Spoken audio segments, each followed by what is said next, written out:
Hello everyone! Dito mayroon tayong honeydew. Ang laki niya guys at mabigat ito. Sobra. 5 pounds. So ayan, hihiwain natin siya guys. At ilalagay na, bago natin ilalagay sa refrigerator. Tapos yung kalahati, dahil sobrang dami nito, ako lang ang kakain yan. Ako lang ang mahilig sa prutas guys. Kaya yung iba, ilalagay ko siya sa freezer. Ang ayaw ko lang sa ano guys, sa prutas once na ilagay mo na sa freezer, iba na ang texture. Kaya ang ginawa ko, nagpabili ako kay bossing ng excuse me, immersion na na blender. Ayun, ini-enjoy ko talaga siya guys. So, once na i-freezer na siya, i-defrost mo ng konti, huwag masyado kasi kaya na ng blender yan. Para siya na rin ang natin, siya na rin ang ating pampalamig, yung cube na gulay. Huwag lang masyadong frozen. Medyo malambot na ng konti, kaya na siya. So, parang ating fruit shake ay malamig. Tamang-tama talaga sa sa summer weather. Maganda talaga, refreshing ang mga fruit shake. So ayan, so fruit shake ko na lang siya yung kalahati sa freezer kasi nga nasisira din siya pag natatagalan sa refrigerator. Umaasim din siya guys. Kumbaga napapanis din. Kaya ito, ganun ang gagawin ko. At nagpapabili na rin ako kay bossing yung yung pang vacuum sealed. So ilagay natin doon sa vacuum sealed natin para hindi rin siya magkakaroon ng tinatawag na frostbite. Wala siyang frostbite.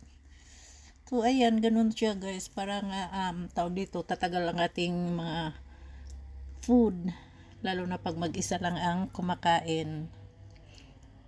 So pagka gusto kong mag-shake pang snack sa afternoon or dessert after dinner, ayan, defrost ko lang yung pinofrozen kong fruits.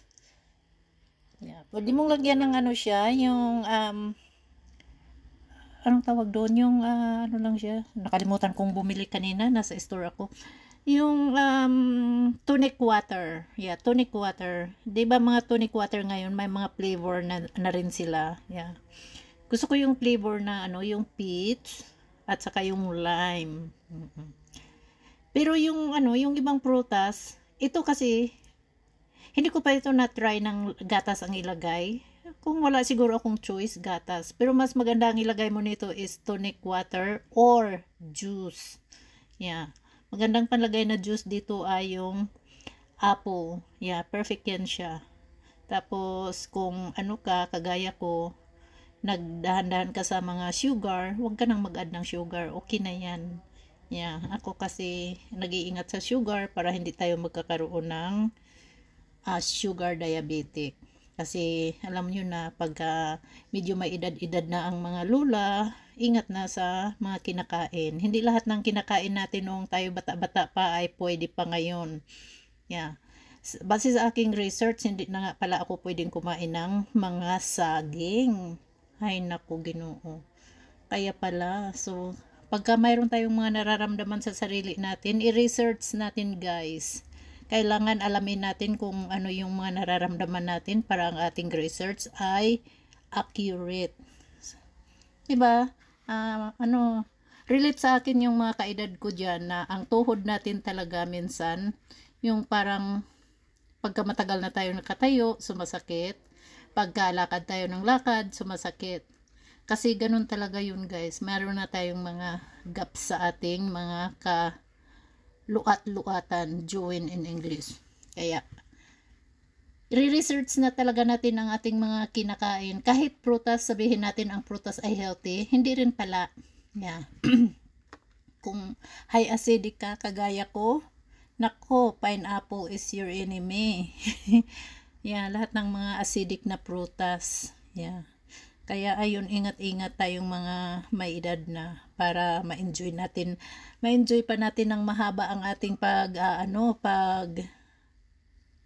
kukontent. Aba, makahabol pa tayo sa mga bagets, ma-enjoy pa natin ang ating pagkukontent, di ba? So, ayan, ganun guys. So, ayan, ini-score ko lang siya ng paghiwa-hiwa. Para, di ba, pag nilagay ko siya sa freezer, cubes na ang kalalabasan niya. So, yan na yung aking ice cubes.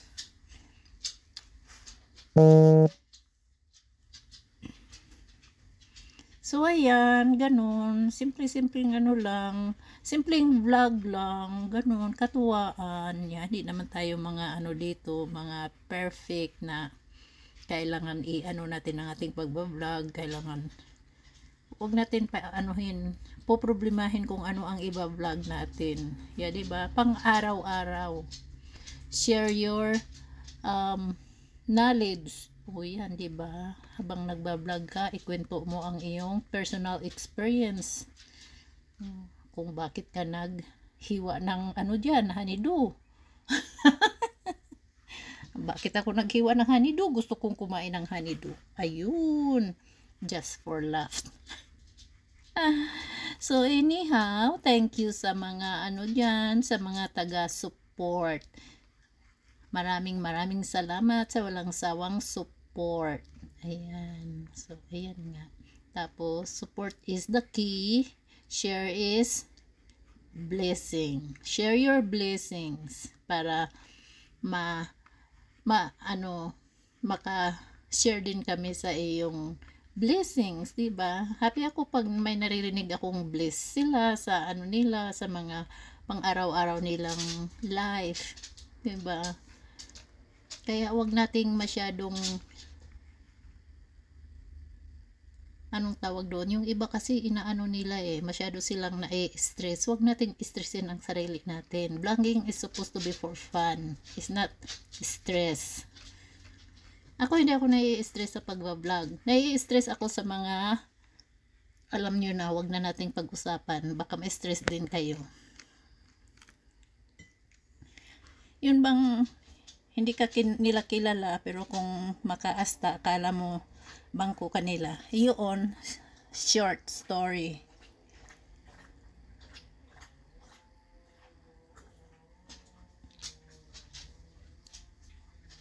So, ayan ang aking doggy. Ganon yan siya, ikot-ikot. So, ang aking kitty cat minsan naririnig. Pero inaano ko ito,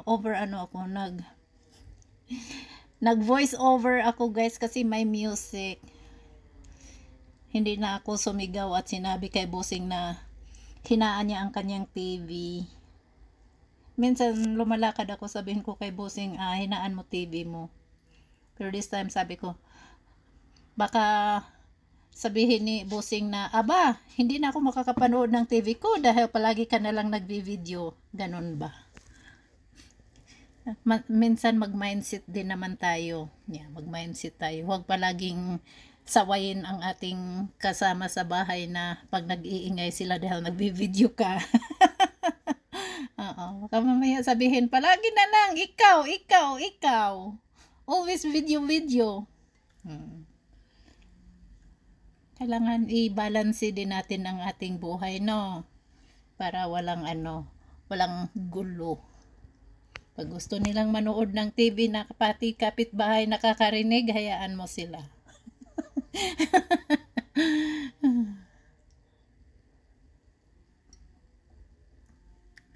Buti na lang yung kapitbahay namin medyo malayo. Hindi nila naririnig ang aming TV. So, mayroon na rin kaming kapitbahay dito sa likod. Hindi pa nga napatayo yung bahay nila. Trouble na sila guys. Ni-report na kami. Dinalaw na kami ng encoder. Ayun, mayroon kaming building dito na sumubra sa sukat. Yan, ipapaputol. Kasi, ano lang naman siya, storage lang naman siya, kaya hindi na namin kinuna ng permit. So, ngayon, nung nireport kami, oh my God, kaagang-aga, bakit may kumatok na sa pinto? Buti nabutan kami. Code enforcer. So, sabi ko, ayan, bagong kapitbahay, bagong trouble.